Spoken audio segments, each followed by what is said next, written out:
행복을 잃은 왕과 시련받는 종. 여러분, 오늘은 골리앗을 물리치고 영웅이 된 다윗이 어떻게 사울 왕의 질투심으로 인해 도망자 신세가 되었는지에 대한 이야기를 들려드리려고 합니다. 이것은 질투심의 위험과 시련 중에도 하나님을 신뢰해야 하는 교훈을 보여줍니다. 골리앗이 살해된 후 사울은 다윗을 그와 함께 있게 하고 그의 아버지의 집으로 돌아가도록 허락하지 않았습니다. 그동안에 요나단의 마음이 다윗의 마음과 연락되어 요나단이 그를 자기 생명같이 사랑하니라. 요나단과 다윗은 의형제의 언약을 맺었습니다. 다윗은 중요한 책임을 맡았으나 겸손함을 잃지 않았고 왕의 가족뿐만 아니라 백성들의 사랑도 받았습니다. 다윗이 사울에 보내는 곳마다 가서 지혜롭게 행함에 사울이 그로 군대의 장을 삼았더라. 그렇지만 다윗에 대한 사울의 친절은 오래가지 못했습니다. 사울과 다윗이 블레셋 사람과의 전쟁에서 돌아올 때에 여인들이 나와서 노래하며 춤추며 왕 사울을 환영했습니다. 한 무리가 사울이 죽인 자는 천천히오라고 노래할 때에 다른 무리가 그 노래를 받아서 다윗은 만만이로다라고 화답했습니다. 왕의 마음에 질투심이 일어났습니다. 왕은 이스라엘 여인들의 노래에서 다윗이 자기보다 더 높임을 받은 까닭에 분노했습니다. 그는 이 질투의 감정을 억제하는 대신에 그의 품성의 약점을 드러내어 다윗에게는 만만을 돌리고 내게는 천천을 돌리니 그의 더 얻을 것이 이 나라밖에 무엇이냐고 부르짖었습니다. 사울의 품성의 큰 결점은 칭찬받기를 좋아하는 것이었습니다. 이 특성은 그의 행동과 사상에 지배적인 영향을 미쳐서 모든 일을 칭찬과 자기를 높이려는 욕망으로 행했습니다. 사람들의 판단에서 첫째가 되는 것이 사울의 야망이었습니다. 사울은 마음 문을 열어 질투심이 들어오도록 용납함으로 자기 영혼을 중독시켰습니다. 이스라엘의 군주는 그의 뜻으로 무한하신 하나님의 뜻을 반대하고 있었습니다. 사울은 이스라엘 왕국을 다스리던 기간에 자기 자신의 마음을 다스려야 한다는 것을 배우지 못했습니다. 하루는 다윗이 그의 앞에서 섬기며 하나님을 찬양하는 노래를 부르면서 악기로 아름다운 음악을 연주하고 있을 때에 사울은 그의 음악가에게 창을 던졌습니다.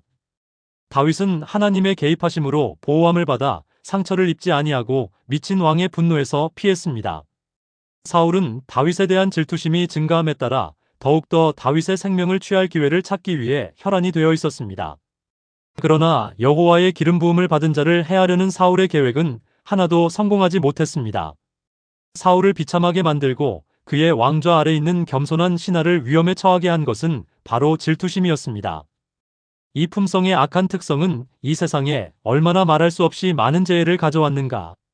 질투심은 교만의 소산이며 만일 그것을 마음속에 품으면 그것은 증오심을 낳고 마침내 보복과 살인을 행하게 할 것입니다. 사탄은 사울의 마음속에 자기를 결코 해한 일이 없는 자에 대한 분노를 자극함으로 자신의 품성의 어떠함을 나타냈습니다. 사울은 항상 다윗을 죽일 기회를 노리고 있었지만 여호와께서 다윗과 함께 하시는 것이 분명했으므로 다윗을 두려워했습니다. 왕은 모든 가면을 벗어버리고 직접 요나단과 궁정의 신하들에게 그가 미워하는 자의 생명을 취하라는 명령을 내렸습니다.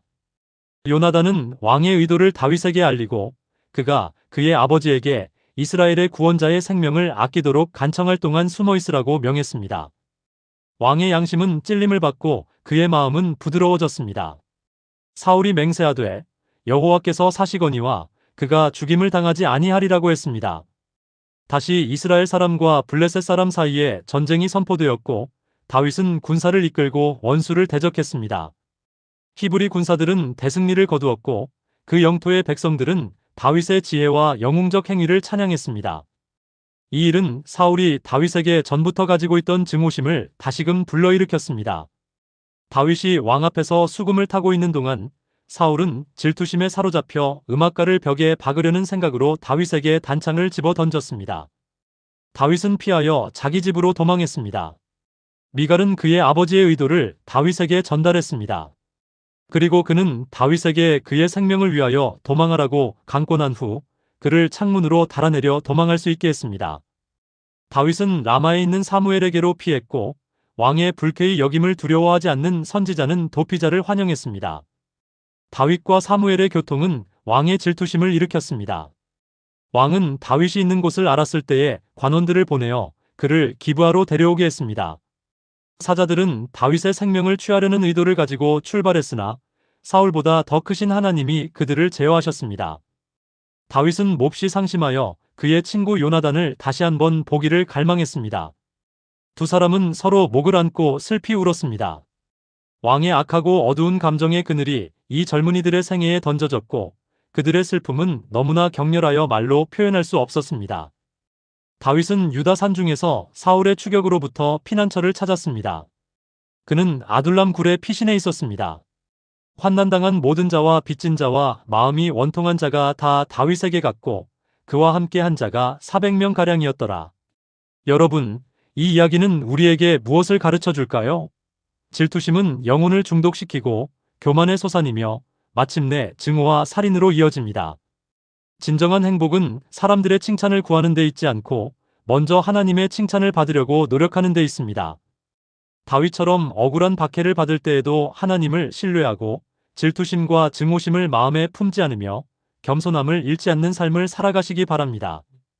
오늘도 하나님께서 우리와 함께 하신다는 믿음으로 담대히 살아가시기 바랍니다.